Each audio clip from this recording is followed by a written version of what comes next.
राम राम जी प्यारे मित्रों, स्वागत है आप सभी का हमारे YouTube चैनल पर। आशा करती हूँ आप सभी कुशल में व मंगल में होंगे। मित्रों, आज के इस वीडियो में हम आपको बताने जा रहे हैं वह 8 बातें कौन सी हैं जो अगर मनुष्य इन 8 बातों को जान लेता है तो वह मनुष्य कभी गरीब नहीं रहता। इन 8 बातों को जानना प्रत्येक मनुष्य के लिए अत्यंत ही आवश्यक है। प्यारे मित्रों, इन 8 बातों को बताने के लिए मैं आज आपको एक कहानी के माध्यम से बताऊंगी। ये कहानी अत्यंत लाभप्रदक है, इसीलिए इस कहानी को पूरा दिन सुनिएगा। मित्रों, एक बार की बात है, भगवान श्री कृष्ण के पास देव ऋषि नारद जी आते हैं। तब भगवान श्री कृष्ण देव ऋषि नारद जी से कहते हैं, हे नारायण भक्त नारद जी, आप हमारे यहाँ किस प्रकार पधारे हैं। तब देव ऋषि नारद जी कहते हैं, हे प्रभु, मैं आपके पास अपने एक प्रश्न के निवारण के लिए आया हूँ।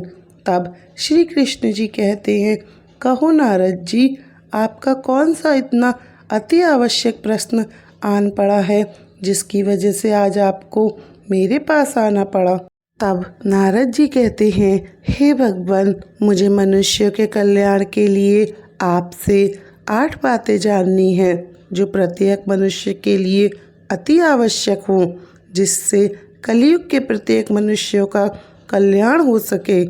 तब श्री कृष्ण कहते हैं, नारद जी, आपने सच में संसार के कल्याण हेतु अति आवश्यक प्रश्न किया है। आपके द्वारा पूछे गए इस प्रश्न की वजह से संपूर्ण धरती लोक के मनुष्यों का जीवन सफल हो जाएगा। परंतु नारद जी, मैं आपको इस प्रश्न का उत्तर एक कथा के माध्यम से दूंगा। तब देव ऋषि नारद जी कहते हैं, हे भगवान, आप उस कथा को कहिए।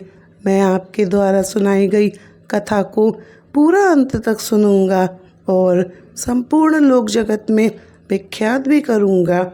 तब श्री कृष्ण जी कहते हैं, हे देव ऋषि नारद जी, आज मैं तुम्हें एक अमीर बहन और एक गरीब भाई की कहानी सुनाता हूँ। आज इस कथा को सुनकर तुम्हें पता चल जाएगा कि एक भाई और बहन का रिश्ता कैसा होता है और हर बहन और भाई को अपना रिश्ता कैसा निभाना चाहिए। साथ ही तुम्हें आज इस कथा में यह भी जानने को मिलेगा कि आखिर मनुष्य गरीब क्यों हो जाता है और वह कौन से कारण हैं जिसकी वजह से मनुष्य गरीब हो जाता है।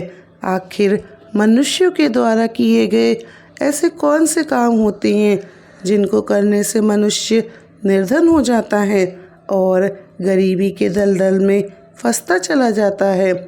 अब श्री कृष्ण कथा को सुनाना आरंभ करते हैं और कहते हैं, देव ऋषि नारद जी, बहुत पुराने समय की बात है। किसी नगर में बहुत ही धनवान किसान रहता था। उस किसान के 2 जुड़वा संतानें पैदा हुईं।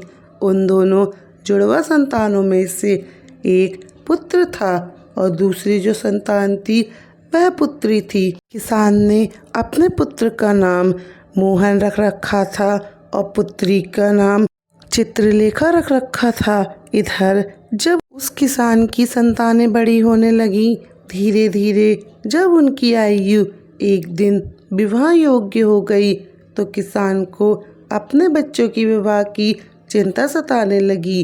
एक दिन किसान किसी कार्य के लिए अपने पड़ोस के शहर में जाता है तो वहाँ पर एक व्यापारी का पुत्र उसे पसंद आ जाता है और उस व्यापारी के पुत्र के साथ में वह अपनी बेटी चित्रलेखा का विवाह कर देता है। वह किसान अपनी पुत्री के विवाह में कोई कमी नहीं छोड़ता। इस प्रकार चित्रलेखा अपने पिता के यहाँ से विदा होकर ससुराल चली जाती है। उस किसान ने अपनी बेटी को विदा करने के बाद वह अपने पुत्र के विवाह के बारे में सोचने लगता है। उसके बाद उसके मन में यह चल रहा था कि बेटी तो मेरी अपने घर की हो गई, अब मुझे अपने पुत्र का विवाह करना चाहिए। यदि मेरे पुत्र का विवाह हो गया तो मैं अपना बचा हुआ शेष जीवन अपनी बहू बेटियों के साथ में रहकर आराम से व्यतीत करूँगा।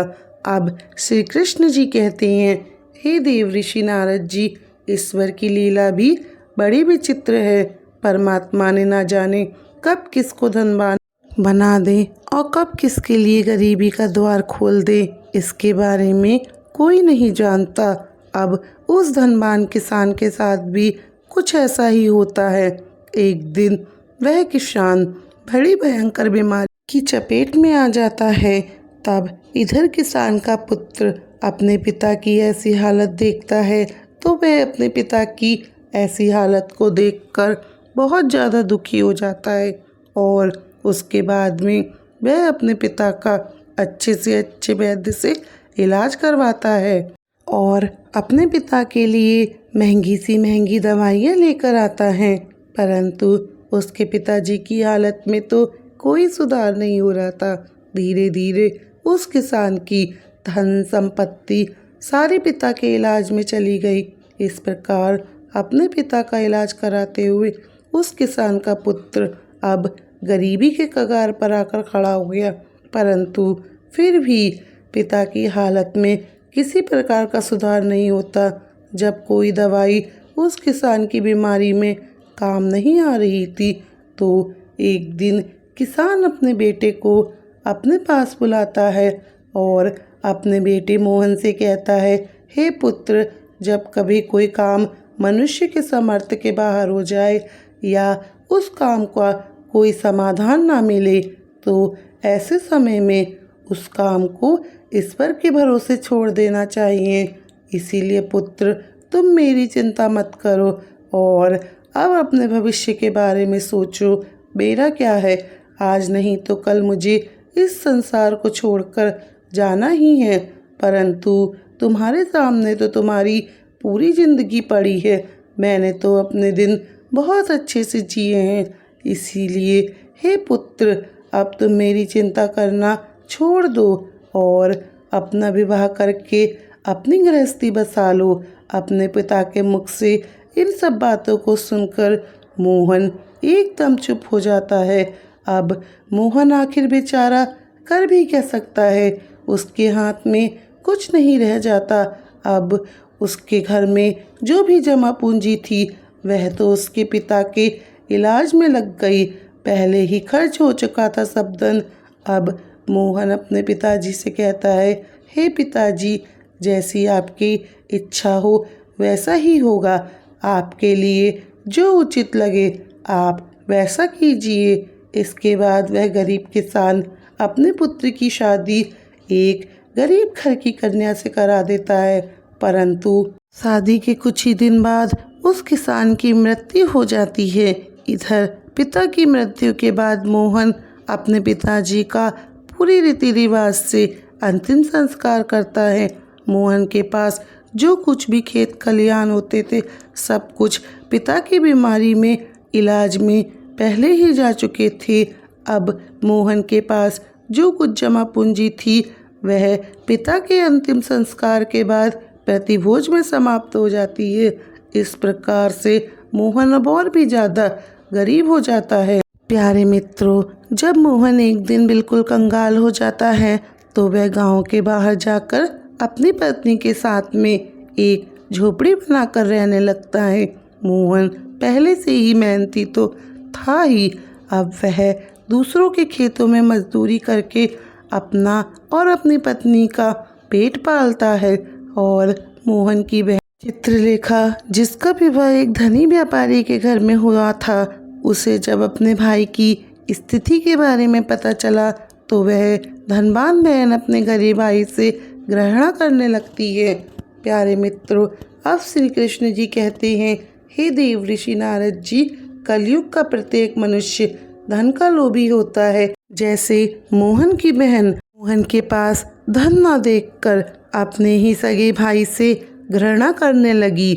वह मन में सोचने लगी, मेरा भाई अब तो बिल्कुल ही कंगाल हो चुका है। उसका घर जमीन सब बिक गया है। अब उसके पास एक फूटी कौड़ी नहीं बची है। यदि वह ऐसी हालत में मेरे ससुराल आता है तो उसे देखकर मेरी सास नंद देवरानी जेठानियाँ मेरा बड़ा ही अपमान करेंगी और मेरा मजाक बनाएंगी कि तेरे मायके वाले तो बिल्कुल ही कंगाल हैं। अब ऐसे तो मेरे ससुराल में मेरी बहुत बदनामी हो जाएगी। इस कारण से चित्रलेखा अपने सगे भाई से अपना रिश्ता तोड़ देती है। वह बहन अपने भाई के लिए इतनी निर्दयी हो जाती है। ना तो चित्रा अपने भाई को अपने ससुराल बुलाती है और ना ही कभी अपने भाई के घर जाती है। अब चित्रलेखा के भाई मोहन को धीरे धीरे अच्छी तरह से पता चल जाता है कि अब मेरी प्यारी सी मुस्कान वाली जो बहन हुआ करती थी, वह बहन आज मुझसे नफरत क्यों कर रही है। इसीलिए मोहन भी अपनी बहन के ससुराल कभी नहीं जाता। इस प्रकार से चित्रलेखा तो बड़े ऐशो आराम के साथ अपने ससुराल में अपनी जिंदगी गुजार रही थी, परंतु बेचारा मोहन मेहनत मजदूरी करने के बाद भी अपनी पत्नी के साथ झोपड़ी में रहकर किसी तरह से अपने जीवन के दिनों को काट रहा था। प्यारे मित्रों, अब श्री कृष्ण जी कहते हैं, हे देव ऋषि नारद जी, ऐसे ही करते करते कुछ साल गुजर जाते हैं। अब चित्रलेखा की भी संतानें बड़ी हो चुकी थी। कुछ साल गुजरने के बाद एक दिन मोहन की बहन चित्रलेखा के बड़े बेटे का विवाह तय हो जाता है। लेकिन मोहन की बहन चित्रलेखा अपने भाई को निमंत्रण का आमंत्रण नहीं भेजती है और जब इस बात का मोहन को पता चलता है कि उसके भांजे की शादी होने वाली है, तो वह इस बात को सुनकर बहुत प्रसन्न हो जाता है और अपनी पत्नी के पास जाकर इस बात की खबर देता है। मोहन की पत्नी का नाम राधा था। जब मोहन अपनी पत्नी राधा यह सब बातें बताता है कि मेरी बहन के बड़े बेटे की शादी हो रही है और हम सभी बहन के घर जाएंगे। अब मोहन की पत्नी को इस बात की जानकारी होती है कि नंद के बेटे की शादी तो है। अब वह इस बात को सुनकर अत्यंत खुश हो जाती है। वह सोचने लगती है, चलो इसी बहाने से कम मैं अपनी नंद से मिलकर तो आऊँगी और उनको घर को भी देख लूँगी। राधा खुश होकर अपने पति से कहती है, हे पति देव, मैं आपके साथ जरूर चलूँगी, लेकिन पहले मुझे ये तो बताओ, क्या हमारी प्यारी नंद ने हमारे लिए निमंत्रण के लिए आमंत्रण पत्र भेजा है या नहीं। अपने पत्नी के मुख से इन बातों को सुनकर मोहन बिल्कुल चुप हो जाता है और अब मोहन अपनी पत्नी से कहता है, हे प्रिय, न्योता नहीं आया है, पर मुझे दूसरों के द्वारा यह खबर मिली है कि मेरे भांजे की शादी है, परंतु इससे क्या फ़र्क पड़ता है कि न्योता आया या नहीं, आखिर वह भी तो हमारी बहन का बेटा ही है। तब राधा अपने पति मोहन से कहती है, हे प्रिय, देखो बात तो आपकी सही है कि भांजे की शादी है, लेकिन बिना निमंत्रण के नंद के घर जाना उचित नहीं है और आपको भी वहाँ नहीं जाना चाहिए। तब मोहन अपनी पत्नी राधा को समझाता है, हे प्रिय, चित्रलेखा के ससुराल वाले बड़े ही धनी आदमी हैं, उन्हें हमारी याद नहीं रही होगी, या फिर हो सकता है उन्होंने हमारे यहाँ पर निमंत्रण पत्र भिजवाया हो, लेकिन निमंत्रण वाला पर्चा हमारे पास तक नहीं पहुँचा हो। इसीलिए हे प्रिय, तुम किसी भी प्रकार की सोच विचार को त्याग दो और बच्चों को तैयार करो और मेरे साथ मेरी बहन के घर चलो। तब राधा ने अपने पति मोहन की इन बातों को सुना। तब उसने जवाब दिया कि प्रिया जी, यदि तुम जाना चाहते हो तो तुम जा सकते हो, लेकिन बिना निमंत्रण के मैं नहीं जाऊंगी। मोहन ने जब अपनी पत्नी के मुख से ऐसी बातें सुनी तो मोहन कहता है, ठीक है, यदि तुम्हारी यही इच्छा है तो तुम बच्चों के साथ घर पर रहो, मैं अकेला ही चित्रलेखा के ससुराल चले जाता हूँ। यदि मैं अपने बहन के ससुराल नहीं गया तो मेरी बहन की देवरानी जेठानियाँ, सास, नंद ताना मारेंगी और कहेंगी खर्चा ना हो जाए इसीलिए तेरा भाई नहीं आया। अब इतना कह करके मोहन घर के अंदर से बाहर चला जाता है। अब श्री कृष्ण जी कहते हैं, हे देव ऋषि नारद जी, अब मोहन जो था वह बहुत ही ज़्यादा गरीब हो चुका था, तो मोहन के पास चावल और वस्त्र खरीदने के लिए भी पैसे नहीं थे। अब मोहन अपनी बहन के घर जाने के लिए वह अपने मित्र से थोड़े से पैसे उधार लेता है। अब मोहन ने उधार लिए हुए पैसों से अपनी बहन चित्रलेखा और अपने बहनोई के लिए सुंदर सुंदर वस्त्र खरीदे और उन कपड़ों को लेकर के अपनी बहन के ससुराल चल देता है। पैदल चलते चलते मोहन को सुबह से शाम हो जाती है, तब जाकर कहीं वह अपनी बहन के दरवाजे पर पहुंचता है और दरवाजे की तरफ जाकर एक तरफ खड़ा हो जाता है और मोहन बेचारा दरवाजे पर खड़े होकर के अपनी बहन के आने का इंतज़ार करता है। तभी चित्रलेखा की जिठानी की नज़र मोहन पर पड़ जाती है और वो मोहन को पहचान लेती है। मोहन को देखने के बाद चित्रलेखा की जिठानी जाकर के चित्रलेखा से कहती है कि हे बहन, आज तेरा भाई आया है, जाकर देख तेरा भाई दरवाजे पर ही खड़ा है। तब चित्रलेखा ने अपनी जिठानी की मुख से ऐसी बातों को सुना तो वह अपनी जिठानी से पूछने लगी, हे बहन, यदि तुमने मेरे भाई को द्वार पर खड़ा देखा है तो मुझे यह बताओ, मेरा भाई मेरे ससुराल में किस हालत से आया है और मेरे भाई ने आखिर कैसे वस्त्र पहने हैं। तब चित्रलेखा की जिठानी कहती है, तुम्हारा भाई फटे पुराने वस्त्र पहनकर तुम्हारे द्वार पर खड़ा है, वह तुम्हारे आने का इंतजार कर रहा है। यह सुनकर चित्रलेखा गुस्से में भर जाती है और सभी से नजरें बचाते हुए अपने भाई के पास पहुंच जाती है। मोहन जब अपनी बहन चित्रलेखा को अपने पास आता हुआ देखता है तो वह खुशी के मारे बहुत ज़्यादा उसका चेहरा खिल उठता है और अपनी बहन को देख करके मोहन की आंखों में आंसू आ जाते हैं। उसके बाद चित्रलेखा अपने भाई को अपने साथ में लेकर सबकी नज़रों से बचाते हुए अपने घर के अंदर चली जाती है और घर के अंदर सबसे कोने वाले कमरे में ले जा कर के अपने भाई से पूछने लगती है, हे भैया, तुम्हारे पास आखिर किसने निमंत्रण भेजा जो तुम यहाँ चले आए। तब मोहन कहता है, हे बहन, तुमने तो अपने भाई को बिल्कुल भुला दिया, परंतु मुझे किसी से पता चला कि मेरे भांजे की शादी है, इसीलिए मैं तुम्हारे लिए और तुम्हारे बेटे के लिए और जीजा जी के लिए नए कपड़े लेकर के आया हूँ। अपने भाई के मुख से इन बातों को सुन कर के चित्रलेखा कहने लगी, हे भैया, तुम्हें इस तरीके से बेशर्मों की तरह मेरे घर नहीं आना चाहिए था। तुम इस तरीके से फटे पुराने कपड़े पहन करके मेरे घर चले आए हो, ये मेरे लिए बड़ी लाज की बात है। कम से कम अपनी नहीं तो मेरी इज्जत के मान सम्मान का ख्याल किया होता। आखिर तुम्हारी तो कोई इज्जत नहीं, कम से कम तुमने हमारी इज्जत के बारे में सोचा होता। अपनी प्यारी बहन के मुख से ऐसे कटु शब्द सुनकर मजबूर भाई का कलेजा छलनी हो जाता है। मोहन अपनी बहन के पैरों में गिर करके माफ़ी मांगने लगता है। मोहन कहता है, हे बहन, मुझे क्षमा कर दो, मुझे नहीं पता था कि मेरी वजह से तुम्हारे यहाँ तुम्हारी इतनी बदनामी होगी। मैं तो हमेशा से यही चाहता हूँ कि तुम्हारी बदनामी ना हो, तुम्हारी देवरानी जिठानी सास नंद तुम्हें ताने न मारे, इसीलिए मैं तुम्हारे लिए नए वस्त्र लेकर आया हूँ। यदि मुझे ये सब बातें पहले ही पता होती तो तुम मेरी वजह से इतनी हाथ हो जाओगी।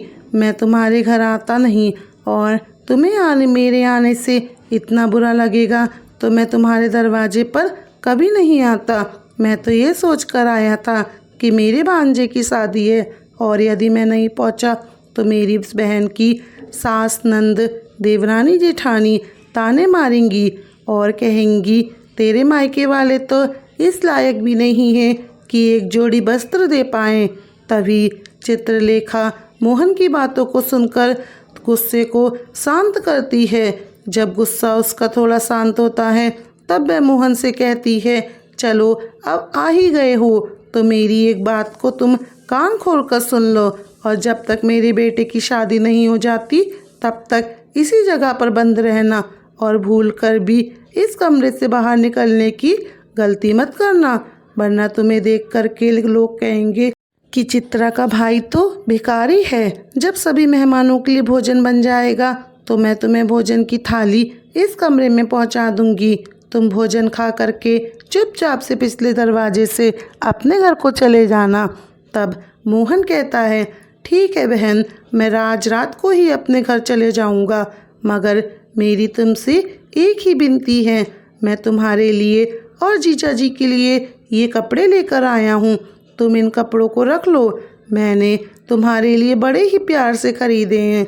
तब चित्रलेखा ने अपने भाई से कपड़े लेकर के कमरे से बाहर चली जाती है और जाते समय कमरे के बाहर कुंडी लगा जाती है।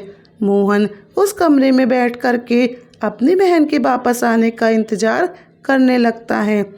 प्यारे मित्रों, अब भगवान श्री कृष्ण जी कहते हैं, हे देव ऋषि नारद जी, इधर मोहन उस कमरे में बैठा हुआ अपनी बहन के लौटने का इंतज़ार कर रहा था कि मेरी बहन मुझे भोजन खिलाने के लिए लौट कर वापस आती होगी, आज तो मुझे स्वादिष्ट भोजन खाने को मिलेगा। परंतु बेचारे मोहन को क्या पता था कि वह निर्मोही बहन अपने भाई को उस कमरे में बंद करके अपने घरेलू काम धंधे में लग चुकी है और भाई के लिए भोजन देना ही भूल जाती है। मोहन की बहन चित्रलेखा शादी के काम धंधों में इतनी ज़्यादा खो जाती है कि अब उसे याद ही नहीं रहता कि मेरा भाई मेरे घर के कमरे में बंद है और वह लौटने का इंतज़ार कर रहा है मेरे। अब जैसे जैसे समय बीतने लगता है, भूख प्यास की वजह से मोहन अब छटपटाने लगता है और उसकी हालत और भी ज़्यादा ख़राब हो जाती है। अब मोहन अपनी बहन को आवाज़ लगाता है, लेकिन उसकी आवाज़ उसकी बहन तक नहीं पहुंच पाती। चित्रलेखा का घर बहुत बड़ा था। चित्रलेखा ने अपने भाई को सबसे किनारे वाले कमरे में बंद किया था और उधर कोई भी नहीं आता जाता था। चित्रलेखा शादी की रस्मों में व्यस्त थी। इस तरह से मोहन उस कमरे में पड़े पड़े 2 दिन हो गए थे। 2 दिन बीत जाने पर मोहन का शरीर बहुत अधिक कमज़ोर हो जाता है। प्यारे मित्रों, अब भगवान श्री कृष्ण जी कहते हैं, हे देव ऋषि नारद जी, अब इधर मोहन को अपनी पत्नी और बच्चों की याद आती है। मोहन सोचता है, यदि यहाँ कोई नहीं आया तो मैं भूख प्यास से इसी कमरे में मर जाऊँगा, और यदि मैं मर गया तो मेरी पत्नी और बच्चों का क्या होगा। मेरे ना होने पर मेरी पत्नी बच्चों का पालन पोषण कैसे करेगी। यही सब सोचते सोचते मोहन की आंखों में आंसू आ जाते हैं और कमजोरी की वजह से मोहन बेहोश होने लगता है। तभी किसी काम की वजह से चित्रलेखा की जेठानी कमरे के पास से गुजरती है। जब मोहन के कानों में किसी के कदमों की आहट होती है तो मोहन अपनी पूरी ताकत से उस कमरे का दरवाज़ा पीटने लगता है।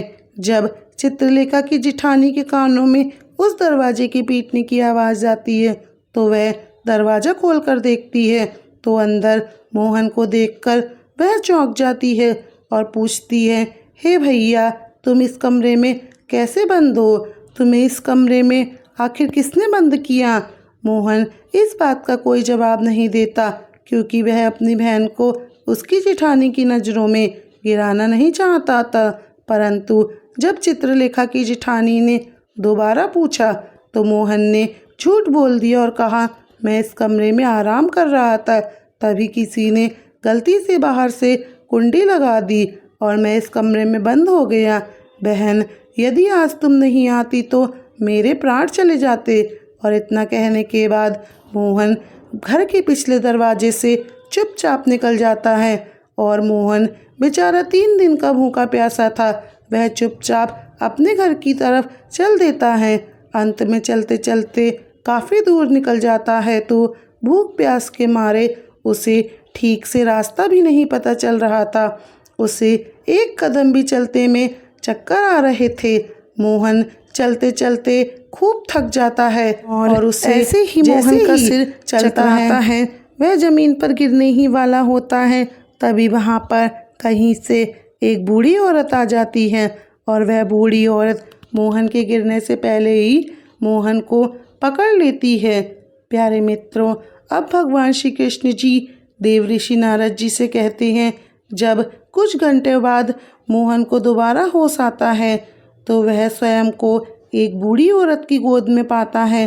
वह बूढ़ी औरत एक पंखा लेकर उसको हवा कर रही थी और होश आने के पश्चात मोहन खड़ा हो जाता है और खड़ा होने के बाद में उस बूढ़ी औरत से कहता है, हे माँ, तुम कौन हो?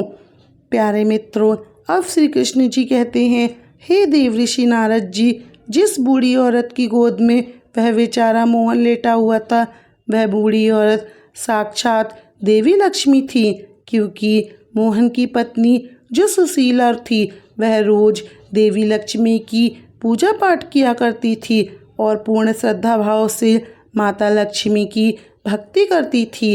इसीलिए जब मोहन चक्कर खा के गिरने वाला होता है तो उसी समय पर देवी लक्ष्मी प्रकट होकर मोहन को संभाल लेती हैं और मोहन का सिर अपनी गोद में रख करके अपनी गोद में उसे सुला देती हैं। जब मोहन को होश आता है तो वह देवी से पूछता है और कहता है, हे देवी, तुम्हें मेरा प्रणाम है और तुम कौन हो? अब श्री कृष्ण जी कहते हैं, हे देव ऋषि नारद जी, वह बूढ़ी औरत कहती है, मैं एक दुखिया हूँ और इस जंगल को अपना घर समझकर इस जंगल के बीचों बीच वास करती हूँ। तब मोहन उस बूढ़ी औरत को प्रणाम करके अपने घर की ओर चलने लगता है। तभी उसी समय पर वह बूढ़ी औरत कहती है, बेटा, तुम भला कहाँ से आ रहे हो और इधर को कहाँ को जा रहे हो? तब मोहन कहता है, माँ जी, मेरे भांजे की शादी थी, इसीलिए मैं अपनी बहन के घर गया हुआ था और मेरी बहन का घर इधर से है, इसीलिए मैं इधर से आ रहा हूँ और दूसरी तरफ मेरा घर है, इसीलिए मैं इधर अपने गांव के लिए जा रहा हूँ।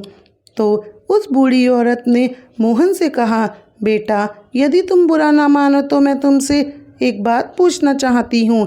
तब मोहन कहता है, पूछो माँ, तुम मुझसे क्या पूछना चाहती हो?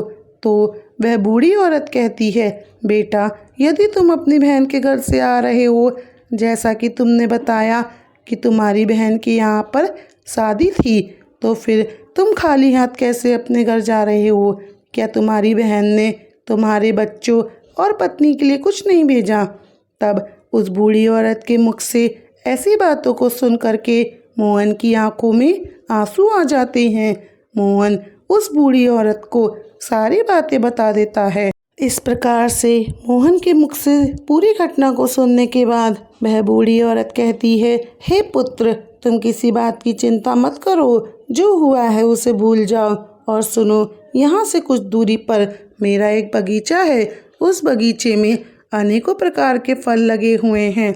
तुम उस बगीचे में चल करके पहले कुछ फल खा लो, अपना पेट भर लो, क्योंकि तुमने 2 दिनों से कुछ नहीं खाया है। जब तुम्हारा पेट भर जाए तो कुछ फल अपनी पत्नी और बच्चों के लिए भी तोड़ कर रख लेना। जब तुम्हारी पत्नी और बच्चे जब भी तुम्हें मिले तो पूछेंगे कि तुम्हारी बहन ने ससुराल से क्या लेकर भेजा है, तो तुम उन्हें कह देना, मेरी बहन ने मेरे लिए ये फल दिए थे। ऐसा कह करके तुम अपनी पत्नी और बच्चों के सामने शर्मिंदा होने से बच जाओगे और इससे तुम्हारी मान प्रतिष्ठा भी बची रहेगी। मोहन इस प्रकार से जब उस बूढ़ी औरत को सुनता है तो वह उनकी बात मान करके उस बूढ़ी औरत के बगीचे में पहुंच जाता है। उस बगीचे में नाना प्रकार के फल लगे हुए थे। तब मोहन उन फलों में से कुछ फल तोड़ करके खाने लगता है और जब उसका पेट भर जाता है तो कुछ फलों को तोड़ करके वह अपने थैले में रख लेता है और यह सब करने के बाद में मोहन उस बूढ़ी औरत से आज्ञा लेकर के अपने घर के लिए चलने को तैयार हो जाता है। तब वह बूढ़ी औरत मोहन से कहती है, हे पुत्र, जाते समय तुम मेरी इन 8 बातों को ध्यान से सुनते जाओ, यह तुम्हारे जीवन में बहुत ज़्यादा काम आएंगी। प्यारे मित्रों, अब भगवान श्री कृष्ण जी कहते हैं, हे देव ऋषि नारद जी, आपने अब तक जो कहानी सुनी है वह 8 बातें कौन सी हैं जो आप जानना चाहते हो, जिसे सब मनुष्य को पता होनी चाहिए। अब इस कथा में मैं आपको वह 8 बातें बताने जा रहा हूँ।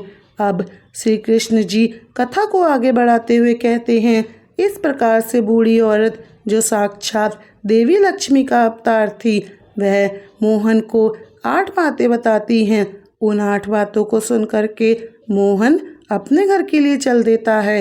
जब मोहन फलों से भरे उस थैलों को लेकर अपने घर पे पहुंचता है, तब मोहन के छोटे छोटे बच्चे और मोहन की पत्नी मोहन के पास आते हैं और पूछते हैं, पिताजी आप बुआ के घर से आ रहे हो, आखिर बुआ ने हमारे लिए क्या भेजा है। तब मोहन ने अपने बच्चों के मुख से यह सुना तो उसने अपने हाथों का थैला अपनी पत्नी को थमा दिया और थैला देने के बाद मोहन घर से बाहर चला आता है। मोहन के आने के बाद में मोहन की पत्नी जब उस थैले को खोल करके देखती है तो अंदर का नज़ारा देख करके मोहन की पत्नी एकदम से हैरान रह जाती है। राधा थैले में देखती है कि पूरा थैला सोने चांदी के फलों से भरा हुआ है। मोहन जो फल लाया था उसमें कुछ अनार भी थे। जब राधा अनार को फोड़ती है तो अनार में से हीरे निकलते हैं। यह सब देख करके राधा बहुत खुश हो जाती है और वह भागी भागी मोहन के पास पहुंचती है और मोहन से कहती है कि आप क्या लेकर आए हो, आप तो शादी में गए थे, आखिर वहां से तुम ये क्या उठा लाए। अपनी पत्नी की इन बातों को सुनकर के मोहन सोचने लगता है कि मेरे घर वालों को शायद फल पसंद नहीं आए होंगे, इसीलिए मेरी पत्नी मुझसे ऐसी बातें पूछ रही है। मुझे तो अपने बच्चों के लिए शादी के घर से लड्डू पेड़ा मिठाई लेकर आना चाहिए था। तब मोहन अपनी पत्नी से कहता है, हे प्रिय, बहन ने जो कुछ भी भेजा है वह मैंने तुम्हें लाकर दे दिया। अब जो कुछ भी थैले में है उसे ही ले लो और बच्चों में बांट दो। तब मोहन की पत्नी कहती है, हे प्रिय, पहले तुम घर के अंदर चलो और घर में चलकर देखो तो तुम्हारी बहन ने तुम्हारे लिए क्या भेजा है। यह कहकर राधा अपने पति को पकड़ करके घर के भीतर ले जाती है और अपने पति से कहती है, इसे देखिए जरा सही, आपकी बहन ने हमारे लिए क्या भेजा है। इतना कह करके राधा मोहन के सामने थैले को पलट देती है। थैला पलटते ही अंदर से हीरे मोती चांदी का जेवरात निकलने लगते हैं। राधा कहती है, आखिर हमारी नंद ने तो हमारा भाग्य ही बदल दिया, उन्होंने फलों में छुपा करके हीरे मोती भेजे हैं। जब यह नज़ारा मोहन देखता है तो वह समझ जाता है कि मुझे जो रास्ते में बूढ़ी औरत मिली थी वह कोई साधारण औरत नहीं थी, वह बूढ़ी औरत जरूर कोई देवी थी। लेकिन मोहन इस बारे में अपनी पत्नी से कुछ नहीं कहता और मन ही मन उस बूढ़ी औरत को धन्यवाद करता है। इस प्रकार से मोहन को बहुत सारा धन मिल जाता है। मोहन पहले की तरह फिर से धनवान बन जाता है। कुछ समय बाद मोहन अपनी पत्नी और बच्चों के लिए एक आलीशान सा महल बनवाता है और बड़ी शान शौकत के साथ राजा महाराजाओं की तरह उस महल में रहने लगता है और सभी नगर के लोग भी मोहन को ऐसा देख करके उसका मान सम्मान करने लगते हैं और धीरे धीरे करके इधर मोहन का महल तैयार हो जाता है। जब उसकी राजाओं महाराजाओं जैसी शान शौकत हो जाती है तो एक दिन मोहन की पत्नी राधा अपने पति से कहती है, हे प्रिय, बहुत ही जल्द सावन का महीना आने वाला है और सावन के महीने में सभी स्त्रियां अपने पिता के घर आती हैं, इसीलिए तुम भी जाओ और बहन को ससुराल से ले आओ। मैं और मेरी नंद बड़े आराम से रहेंगे, मेरी नंद को मेरे घर बुला लाओ, इसी बहाने वे अपने पीहर घूम जाएंगी और मैं भी अपने नंद के साथ रह लूँगी। मोहन जब अपनी पत्नी की ऐसी बातें सुनता है तो वह अपनी पत्नी के कहने पर एक बार फिर से अपनी बहन के ससुराल चल देता है और कुछ समय बाद ही बहन के ससुराल पहुंच जाता है। अब मोहन फिर से अपनी बहन के दरवाजे पर उसी जगह जाकर खड़ा हो जाता है जिस दरवाजे पर वह कुछ दिन पहले आकर खड़ा हुआ था। उसी समय चित्रलेखा की जेठानी घर के बाहर आती है और बाहर का नज़ारा देख करके वह दौड़ी दौड़ी चित्रलेखा के पास जाती है और कहती है, हे चित्रा, तेरा भाई आया है। अपनी जिठानी के मुख से इस बात को सुन करके चित्रलेखा कहने लगती है, हे बहन, कोई भिखारी मेरा भाई नहीं हो सकता, मेरा भाई वाई कोई नहीं है। दरअसल चित्रलेखा इसलिए कह रही थी क्योंकि चित्रलेखा इस बार भी अपने भाई को वही भिखारी समझ रही थी, लेकिन उसकी जिठानी उसे बताती है, चित्रा, तुम्हारा भाई आज भिखारियों की तरह नहीं आया है, आज महाराजाओं की तरह आया है। तुम्हारे भाई को देख करके ऐसा लगता है मानो जैसे वह किसी देश का महाराजा हो, और तुम्हारे भाई के आगे पीछे सैनिक खड़े हैं। तुम्हारे दरवाजे पर एक बहुत सुंदर सी रथगाड़ी सजी है, भला एक बार जाकर तो देखो। अब चित्रलेखा ने अपनी जिठानी के मुख से इन बातों को सुना तो वह अपनी जिठानी की बातों पर किसी प्रकार का यकीन नहीं करती है और सच्चाई जानने के लिए अपने भाई को छुप करके देखने लगती है। चित्रलेखा ने अपने भाई को उस रूप में देखा तो अपने भाई के टाट वाट देख करके चित्रलेखा एकदम से चकित हो जाती है और सोचने लगती है, कल तक तो मेरा भाई बिल्कुल ही भिखारी था, उसके पास तो पहनने के लिए वस्त्र भी नहीं थे, फिर अचानक से वह इतना अमीर कैसे बन गया। अब तो मोहन की बहन चित्रलेखा आरती का थाल सजा करके अपनी बहन की आरती उतारने लगती है और इसके बाद में चित्रा अपने भाई को बड़े आदर सत्कार के साथ में अपने घर पे बुला ले आती है और अपने भाई से कहती है, भैया, मुझे क्षमा कर दीजिए, मेरी वजह से तुम्हें बहुत परेशानी हुई, बहुत कष्ट हुए, बहुत शर्मिंदगी उठानी पड़ी। अपनी बहन की मुख से इन बातों को सुन करके मोहन कहने लगता है, बहना, कोई बात नहीं, उस समय पर हमारे दिन अच्छे नहीं थे, इसीलिए तुम्हारी गलतियों के लिए मैं तुम्हें पहले ही क्षमा कर चुका हूँ। बहन, अब तुम इन बातों को छोड़ो और मेरे साथ घर चलने की तैयारी करो। बहन, मैं तुम्हें बुलाने आया हूँ, अब तुम्हें मेरे साथ घर चलना होगा, तुम्हारी भाभी ने तुम्हें बुलाने के लिए मुझे भेजा है। इतना सुन करके चित्रलेखा अब खुशी खुशी अपने भाई के घर पर चलने के लिए तैयार हो जाती है। तैयार होकर चित्रलेखा अपने भाई के साथ में उसी रथ में बैठ जाती है। इस तरीके से जब मोहन अपनी बहन को उसके पीहर में ले आता है तो अपने भाई की शान शौकत देख करके चित्रलेखा एकदम दंग रह जाती है।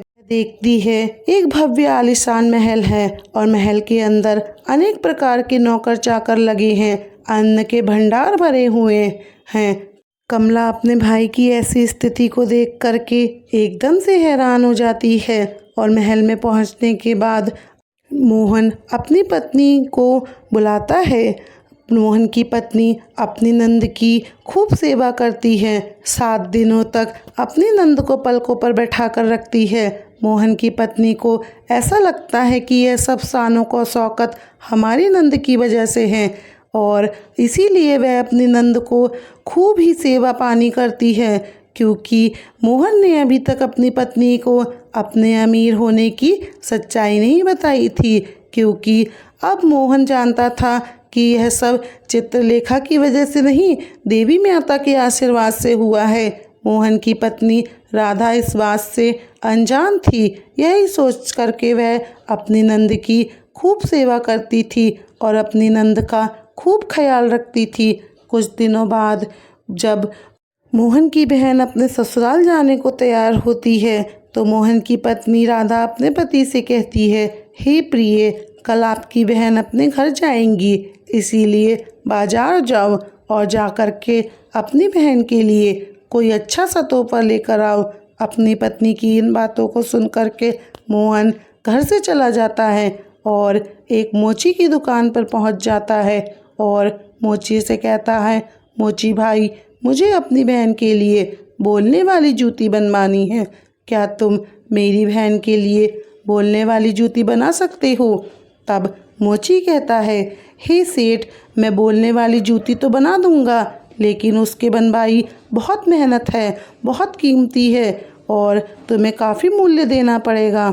तब मोहन कहता है कि मोची भाई, तुम पैसों की परवाह मत करो, तुम्हें मैं मुँह मांगा इनाम दूंगा, लेकिन तुम ऐसी जूतियाँ बना दो कि वे जूतियाँ जब भी मेरी बहन पहन कर चले तो वे जूतियाँ बारी बारी से उसको यह 8 बातें बताती जाएं। हे मोची भाई, मैं आपको यह 8 बातें बताने वाला हूँ। उन 8 बातों इन मोजड़ियों में डाल देना। जब भी मेरी बहन चलेगी तो ये मोजड़ियाँ इन्हीं 8 बातों को बोलेंगी। अब इसके बाद मोची को मोहन वह 8 बातें बताता है जो 8 बातें उस बूढ़ी औरत ने चलते समय बताई थीं। प्यारे मित्रों, अब भगवान श्री कृष्ण जी कहते हैं, हे देव ऋषि नारद जी। अब मोहन मोची से कहता है, हे मोची भाई, अब वो मैं तुम्हें ज्ञान की बातें बताता हूँ। इस प्रकार से मोहन बारी बारी से वे बातें मोची को बताता है। मोहन कहता है, पहली बात तो यह है कि कहीं मानवता की भूल होती है, अज्ञानता निर्धनता का मोल होता है। अब मोहन दूसरी बात बताता है, जो समय के भरोसे बैठा रहता है वह सदा गरीब बना रहता है। वह मनुष्य अपना काम बल नहीं तोड़ता, उसको कभी कुछ नसीब नहीं होता, आलस में ही बीतता है। मोहन अब तीसरी बात बताता है, जो मनुष्य सदा ही परिवर्तनहीन कर्म करता है वह सदैव ही निर्धन रहता है। चौथी बात यह है कि गरीबी से बड़ा कोई अभिशाप नहीं है, इसीलिए ज्ञान को हासिल करके अज्ञानता को दूर करो। पांचवी बात, आप दोष समय को नहीं दो, मजबूत कर्म साधना में जुटो और अपनी गरीबी को दूर करो। छठी बात इस प्रकार बताता हूँ, कर्म कभी कोई कार्य नहीं करता, नसीब भाग्य के भरोसे नहीं बैठता, वह मानव के द्वारा किए गए परिश्रम से भरोसे बैठता है। सातवीं बात इस तरह से बताता है, अज्ञानी पर ही सदा प्रेम करें। एक गरीब आदमी गरीब को बारंबार विजय करने वाला एक विजेता होता है। ज्ञान सदैव हथियार का काम करता है।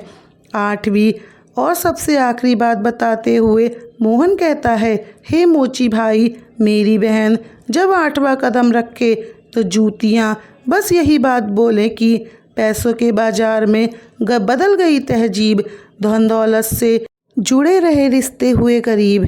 इधर मोहन मोची से कहता है कि हे मोची भाई, ऐसी 8 बातें बोलने वाली मुझे जूतियाँ बना दो। जब ये 8 बातें वो जूतियाँ बोलेंगी और जब मेरी बहन इन 8 बातों को सुनेगी तो उसे अपनी गलती का एहसास होगा कि उसने कैसे पैसों के घमंड में आकर अपने भाई का ऐसा अपमान किया था।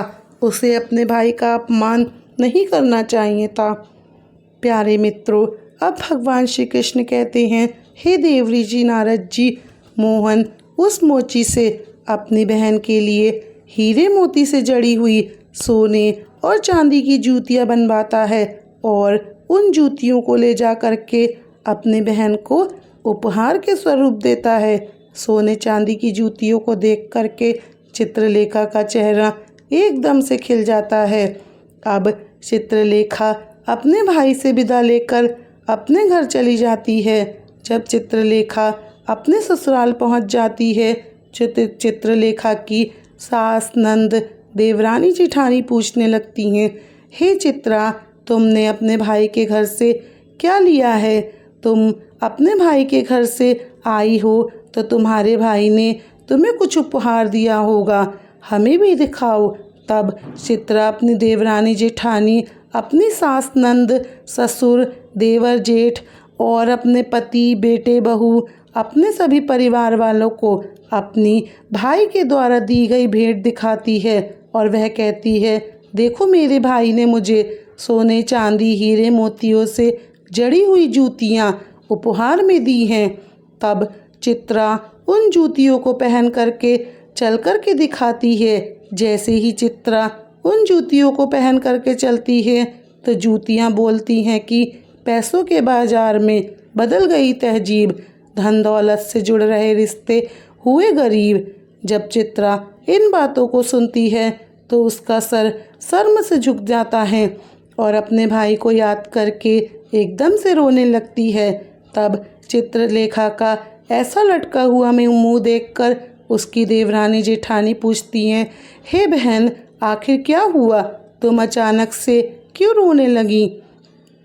तब चित्रा अपनी देवरानी जेठानी को सारी बातें बताती है और कहती है, हे बहन, पैसों के घमंड में आकर अपने भाई को कितना बुरा भला करा था मैंने। अपने भाई के लिए एक गिलास पानी तक नहीं पूछा।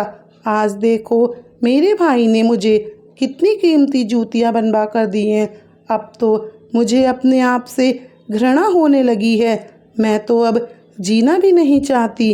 तभी चित्रलेखा की जेठानी उसे समझाने लगती हैं और कहती हैं, हे बहन, जो कुछ भी हुआ उसे भूल जाओ और आगे याद रखना कि कभी किसी के साथ ऐसा बर्ताव नहीं करना, क्योंकि जो व्यक्ति धन दौलत का घमंड करता है उससे माता लक्ष्मी हमेशा दूर हो जाती हैं। इसीलिए मेरी ये बातें सदा याद रखना। और इस तरीके से चित्रलेखा की जेठानी चित्रलेखा को समझाती है। अब चित्रलेखा में भी प्यार के व्यवहार के साथ साथ अपनापन भी आ गया है। चित्रलेखा सबसे अच्छे से पेश आने लगती है। प्यारे मित्रों, अब श्री कृष्ण जी कहते हैं, हे देवऋषि नारद जी, अब तो आपको वह 8 बातें पता चल गई होंगी। अगर प्रत्येक मनुष्य को पता चल जाए तो वह कभी गरीब नहीं हो। अब देवऋषि नारद जी कहते हैं, हे प्रभु, मुझे अभी भी नहीं पता चल पाया कि वह 8 बातें क्या हैं। कृपया स्पष्ट करके बताएं। अब श्री कृष्ण जी कहते हैं, हे देवऋषि नारद जी, मैं आपको बताता हूँ कि वह 8 बातें कौन सी हैं जिन्हें जानने के बाद मनुष्य कभी गरीब नहीं रहता। पहली बात तो ये, जो व्यक्ति रात्रि के समय में रसोई में छूटे बर्तन रखता है और खाने पीने की चीज़ों को बर्बाद करता है, ऐसा व्यक्ति बहुत ही जल्द निर्धन हो जाता है। दूसरी बात यह है, जिस घर में स्त्रियों का अपमान होता है, स्त्रियों की इज्जत नहीं होती, उस घर में देवी लक्ष्मी ज़्यादा दिन तक नहीं रुकती। तीसरी बात, जिस घर में स्त्रियों को सूर्यास्त के बाद अपने घर में झाड़ू पोछा करती हैं, चूल्हा चौका करती हैं, ऐसे परिवार के लोगों में जल्द ही गरीबी आ जाती है। चौथी बात, जिस घर के परिवार में पैसों की कदर नहीं की जाती, फिजूल खर्च कार्यों में पैसे बर्बाद किए जाते हैं, ऐसों घरों से भी माता लक्ष्मी रूठ कर चली जाती हैं। पांचवी बात, जो लोग पैसे आने के बाद में उस पैसों से दूसरों का मान प्रतिष्ठा को ठेस पहुंचाते हैं या फिर अपने धन के बलबूते दूसरों को परेशान करने लगते हैं, ऐसे लोगों के घर से भी माता लक्ष्मी बहुत जल्द चली जाती हैं। छठी बात, जिस घर के लोग अपने कर्तव्यों का पालन नहीं करते, जो अपने कर्तव्यों को कल पर टालते हैं, उन लोगों के घर से भी माता लक्ष्मी रूठ जाती हैं। सातवीं बात, जिस परिवार के लोगों में अपनों से बड़ों की इज्जत नहीं करते, अपने से बड़ों का कहना नहीं मानते या फिर अपने से बड़ों से कटु शब्द बोलते हैं, ऐसे लोगों को भी गरीबी का सामना करना पड़ता है, निर्धनता के हकदार होते हैं ऐसे लोग। आठवीं और अंतिम बात, जिस परिवार के लोगों में अपने मेहमानों का सम्मान करने की भावना नहीं होती, अपने मेहमानों का आदर भाव नहीं करते या फिर दरवाजे से किसी भी मनुष्य को खाली हाथ लौटा देते हैं, ऐसे लोगों को यहाँ माता लक्ष्मी नाराज होकर चली जाती है। अब जो भी मनुष्य इन 8 बातों को गांठ बांध कर रखता है, उसका भविष्य हमेशा उज्जवल रहता है, जैसे मोहन का भाग्य उज्जवल हुआ। प्यारे मित्रों, अब भगवान श्री कृष्ण देवऋषि नारद जी को प्रणाम करते हुए कहते हैं, हे प्रभु, अब तो आपके प्रश्नों का उत्तर मिल गया होगा और उन 8 बातों के बारे में भी आपको पता चल गया होगा। तब देवऋषि नारद जी श्री कृष्ण को प्रणाम करते हैं और कहते हैं, हे माधव, आपके आशीर्वाद से मुझे सब कुछ मालूम हो गया। आपका मुझ पर इस प्रकार का ज्ञान देने के लिए सत सत नमन। मित्रों, इस प्रकार माया का कभी घमंड नहीं करना चाहिए। ईश्वर ना जाने कब किसके लिए गरीबी का द्वार खोल दे और कब किसके लिए अमीरी का द्वार खोल दे। इस बात को सब किसी को पता नहीं है। इस बात उस मनुष्य के समझ में भी आ जाती है कि पैसों के घमंड में आकर कभी भी किसी का अपमान या अनादर नहीं करना चाहिए। तो मित्रों, आपको हमारे वीडियो के द्वारा दिया गया ज्ञान कैसा लगा, कृपया हमें बताएं। और साथ ही आप सभी से हाथ जोड़ करके निवेदन है कि हमारे चैनल को सब्सक्राइब कर लेना। जितना हो सके इस वीडियो को शेयर करें ताकि सभी को इस बारे में पता चल सके। वीडियो यहाँ तक देखने के लिए आप सभी का दिल से धन्यवाद। प्यारे मित्रों, यदि आप भी मेरी तरह प्रभु श्री राम के भक्त हैं तो कमेंट बॉक्स में जय श्री राम जरूर लिखें। मित्रों, आप सभी को हमारी राम राम जी।